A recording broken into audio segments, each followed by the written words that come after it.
Welcome to Chillin' 101. We hope this video helps. You start by ensuring you have owner or designer permissions on the Sharepoint site so you can add apps. Once done, go straight to Site Contents and choose Add an App. Pick Calendar from the app list. Name the calendar something descriptive so others find it, and decide whether you will use overlays later. Do this now because naming and permissions determine visibility and configuration options. Without them, you will hit faults when setting overlays or permissions later. Next, you configure the calendar so it fits real use. Edit the default view to show day, week, or month and apply filters to focus on relevant events. Add or edit columns, choice for event type, person for owner, and date/time for precise scheduling, because structured fields make sorting and filtering effective.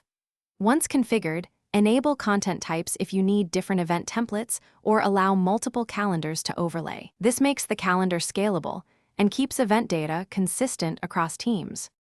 To finish, set permissions at the calendar level or inherit site groups so users have appropriate access. Make sure time zone settings match your users. Use the Calendar tab and choose Calendars overlay to combine team, project, or exchange calendars for a single view.